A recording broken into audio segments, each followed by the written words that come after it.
अरे 16,23,931 के ऊपर आप अब तुम पढ़े रेट ऑफ लिखे हो इंटरेस्ट तो लगा रहे तुमको हो। बताया जाए, पढ़े लिखे होते कोई अच्छी कंपनी में जॉब करते 38,931 रुपए का क्या हुआ? तभी बॉर्डर में भेज दिए गए हो तुम। लोगों के बच्चे ना विकलांग पैदा होते हैं और ऐसे ही लोग होते जो शहीद हो जाते हैं। कहने का मतलब उसकी सोच का ये कि आप इतने नीच काम कर रहे हो। सेना के बदौलत हम आज यहाँ स्वतंत्रता पूर्वक अपना पारिवारिक निर्वहन कर रहे हैं।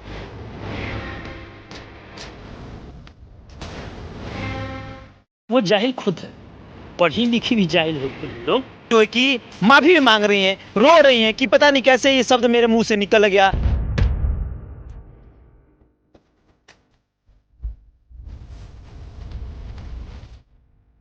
जो डिग्री ले करके एचडीएफसी बैंक में बैठ करके अपने आप को वो राष्ट्रपति समझ रही है। ऐसी महिला को मेरे हिसाब से तुरंत इंक्वायरी बिठा करके और बर्खास्त करनी चाहिए, और बर्खास्त करने के बाद देशद्रोह का मुकदमा कायम कर सलाखों के पीछे भेज देनी चाहिए।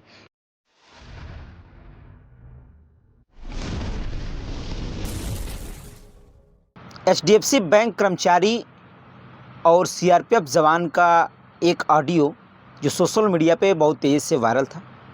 हालांकि उस ऑडियो में साफ तरीके से सीआरपीएफ जवान से जो बदतमीजी तरीके से बात की गई, और उसमें ये तक कहा गया कि जो जवान हैं वो अनपढ़ है, गंवार है, तभी जा कर के बॉर्डर में भेज दिया गया है। इस तरह की बातें सामने आई और वो चैलेंज तक कर दी वो जवान को कि जो तुम्हें करना है वो कर लो। यानी किसी लोन को लेकर के ये मैटर था, यानी लोन के बारे में वो सीआरपीएफ जवान जो कि जानना चाहता था, लेकिन बहुत ही बदतमीजी से वहाँ के जो एचडीएफसी बैंक की जो कर्मचारी थी वो पेश थी। ब्रह्म सिंह हमारे साथ बातचीत करने के लिए इस मुद्दों पे, और एक जवान की बात है, जवान पे जो टिप्पणी की गई, इस तरीके की बात की गई है, तो कहीं ना कहीं आवाज़ उठाना बहुत ज़रूरी है। ब्रह्म जी, आपने देखा था जिस तरीके की एक वीडियो जो कि सोशल मीडिया पर बहुत ज़्यादा वायरल है, और एक सीआरपीएफ के जवान जो कि सरहदों पे अपने परिवार को छोड़ करके हमारी सुरक्षा के लिए वो लोग खड़े रहते हैं, चाहे मौसम कैसा भी हो, ठंडी, बरसात, धूप, यानी अगर इस तरह से माने चाहे बर्फ़ भी कितनी पड़ती रहो, लेकिन वो अपना कर्तव्य हमेशा निभाते रहते हैं। इस तरीके से कोई आता है और उनको गाली गलौज करता है, अभद्र शब्दों से टिप्पणी करता है, तो कहीं ना कहीं जो हमारे देश के जवान हैं उनके अंदर भी तकलीफ़ें होंगी कि हम जिसके लिए बॉर्डर पर खड़े हैं और वो इस तरीके की बातें कर रहे हैं। सबसे पहले इस चैनल को देखने वाले सारे दर्शकों को मैं आदाब करता हूं, और तत्पश्चात इस मुद्दे पे आता हूं जो अभी हमारे सहयोगी ने बात रखी कि एक सीआरपीएफ जवान के साथ जिस तरीके से एचडीएफसी बैंक की एक महिला कर्मचारी ने अभद्रतापूर्वक बातें की, आखिर ये शुरुआत कहाँ से हुई? हम मुद्दा तो ये है, सोचनीय मुद्दा ये है कि आखिर एक सेना के प्रति नफ़रत इतनी होती कहाँ से, जबकि हम जानते हैं इस चीज़ को कि सेना के बदौलत हम आज यहाँ स्वतंत्रता पूर्वक अपना पारिवारिक निर्वहन कर रहे हैं। समाज में जो कुछ भी कर रहे हैं उन सैनिकों की बदौलत ही कर रहे हैं। सच्चाई यही है। आज हम अपने घरों में एसी लगा कर के बैठते हैं, मौसम के अनुकूल बनाने के लिए सारी सुविधाओं को अपना जो है संचित करके और उस मौसम का मज़ा लेते हैं, और वो लोग बॉर्डर पे रह कर के गर्मी, बरसात और ठंडे का सज़ा भुगतते हैं, और उनकी सज़ा भुगतने की बदौलत हम लोग इस देश में बैठ कर के हर मौसम का मज़ा लेते हैं, ऐशो आराम की ज़िंदगी जी, ऐशो आराम की ज़िंदगी जीते हैं। बदले में क्या मिलता है उन लोगों को? बदले में हम लोगों से यही मिलेगा उन लोगों को। उनके दिल पे क्या गुजरती होगी कि जिसके लिए आज हम बॉर्डर पे आकर के अपनी पूरे परिवार को छोड़ करके और देश की सुरक्षा में लगे हैं, आम नागरिकों की सुरक्षा में लगे हैं, देश के हर व्यक्ति के सुरक्षा की जिम्मेदारी ले करके वो अपने कंधे पे ढो रहे हैं, और उनको अगर हम गाली दें, उनको अनपढ़ बताएं, उनको गंवार बताएं, उनको जाहिल बताएं, और उनको कोसने का काम करें कि तुम्हारा इतना नीच, उसकी कहने का मतलब उसकी सोच का ये है कि आप इतने नीच काम कर रहे हो। सही बात। तभी तुम पढ़े लिखे होते तो अच्छी कंपनी में जॉब कर रहे होते। तो अच्छी कंपनी में अगर वो जॉब करता तो बहुत अच्छा व्यक्ति होता। लेकिन देश के लिए सरहदों पर अगर वो अपनी जान कुर्बान करता है, गंवार है वो, तो वो गंवार है, जाहिल है, अनपढ़ है। और उनकी जो एचडीएफसी बैंक की महिला कर्मचारी हैं, एक महिला हैं, अदब है उनके लिए भी हमारा। और लेकिन जिन शब्दों से हमारे सैनिक को नवाजती हैं, उसकी हम भोरी भोरी कोटि कोटि जो है। गुरु जी, आपने देखा तो उस क्लिप में एक ऐसा शब्द था जो कि झकझोर के रखा सबको, पूरे इस देश को झकझोर के रखा है कि इसीलिए तुम लोग के बच्चे विकलांग होते हैं। ये जो शब्द थी, ये जो लाइनें थी, वो कहीं ना कहीं सबके दिल पे चुभ रही हैं कि ये बातें कही जा रही है एक सैनिक को कि तुम्हारे बच्चे विकलांग होते हैं इसीलिए। वो जाहिल खुद है, पढ़ी लिखी भी जाहिल होते हैं लोग। देखिए, शिक्षा ग्रहण करने वाला डिग्री लेकर के बैठ जाना, ये बहुत महानता की जो है परिकाष्ठा नहीं होती है, और महानता का जो है वो परिचय नहीं होता है। पढ़े लिखे होने के बाद भी अगर आप जाहिलों और गंवारों की तरफ बात करते हैं तो आप जो है उस जाहिल गंवार से भी बदतर हो जो शिक्षा का मुँह नहीं देखा है, जो विद्यालय का कभी चौखट पे नहीं गया है। तो कहीं ना कहीं उसकी मजबूरी रही है, पारिवारिक उस तरह की व्यवस्था रही है, तब वो जो है शिक्षा के दरवाजे तक नहीं पहुंचा है। लेकिन आप तो सारी शिक्षा ग्रहण करने के बाद इस तरह की बात बोल रही हो कि तुम इसीलिए तुम लोग शहीद होते हो और इसीलिए तुम्हारे बच्चे विकलांग पैदा होते हैं। गद्दारी तो तुम कर रही हो देश के साथ।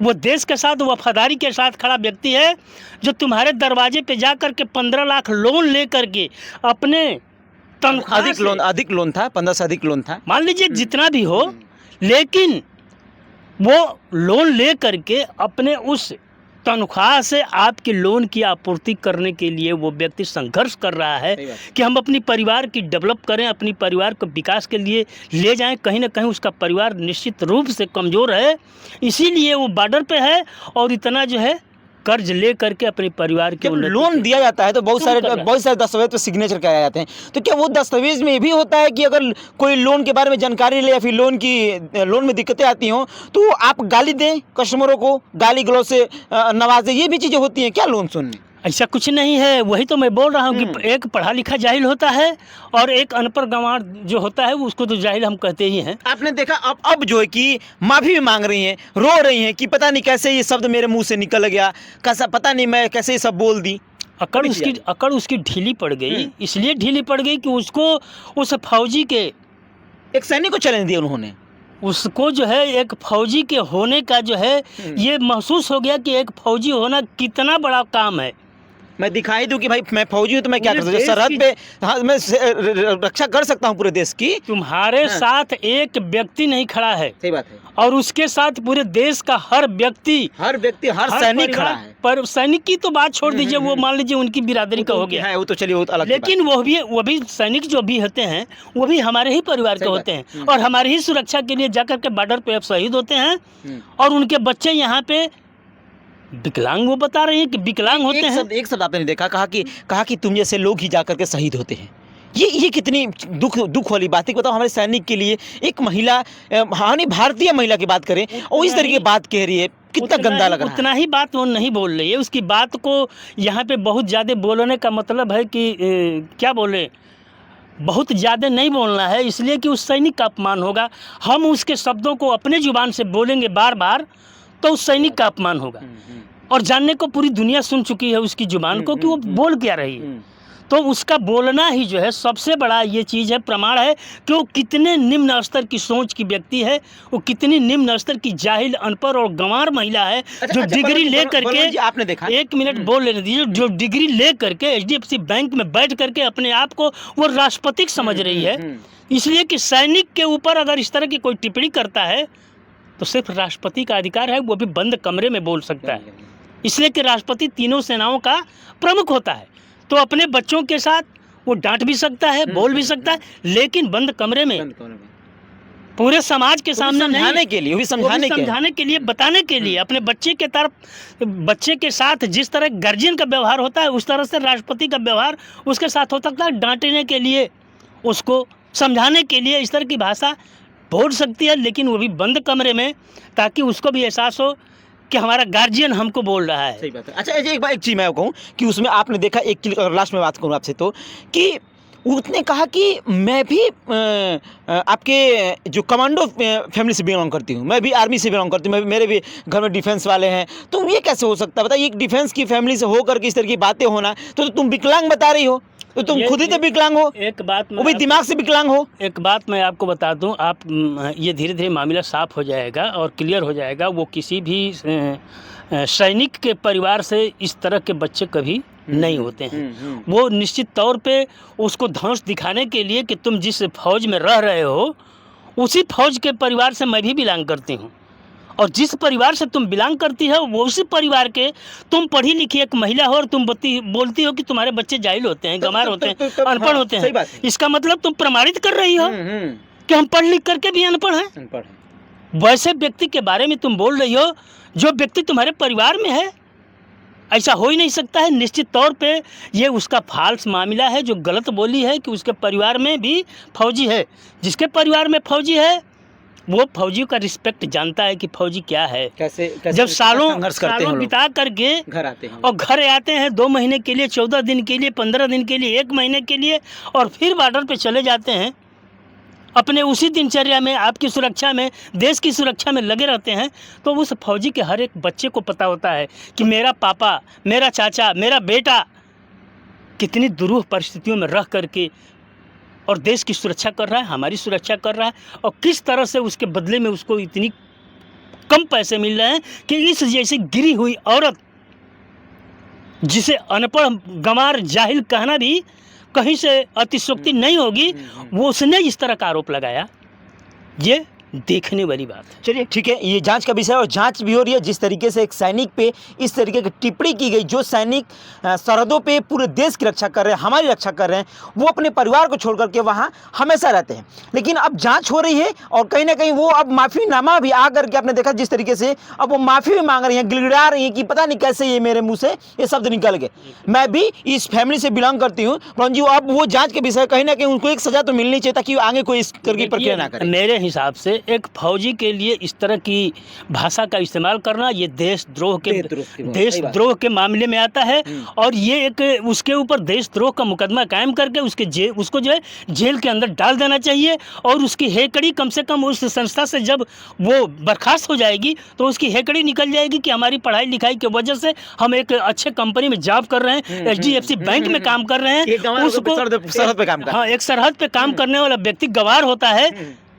उसको शायद पता नहीं है कि एक PhD व्यक्ति भी जो है वो भी जाकर के सरहद पे काम करता है, इसलिए कि एक जज्बा होता है उसके अंदर, देश के लिए जज्बा होता है भाई। एक देश के प्रति उसके अंदर जो है जो जज्बा होता है, उस जज्बे के तहत 80% सही बात है, सेना में जाने वाले लोगों के प्रति देश के लिए एक सोच होती है, तो वो देश में के लिए काम करने के लिए जाते हैं। और 20% परिवार का गुजर बसर, भरण पोषण तो होना ही है और करना उसकी जिम्मेदारी भी है।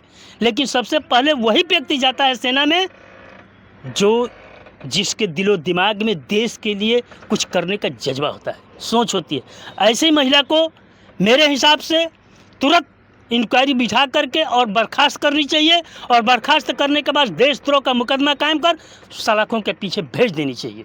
चलिए ठीक है, जिस तरीके की जो बातें सामने निकल के आ रही हैं और जो आपने ऑडियो साफ तरीके से देखा था, जो वायरल था, और एक ऑडियो जो माफीनामा का ऑडियो आया था जिसमें वो विखला करके, रो करके और बातें कह रही हैं। खैर, इसमें इतना ही, और आगे चर्चा करेंगे। बातचीत करने के लिए हमारे साथ बलवंत सिंह थे। धन्यवाद। जय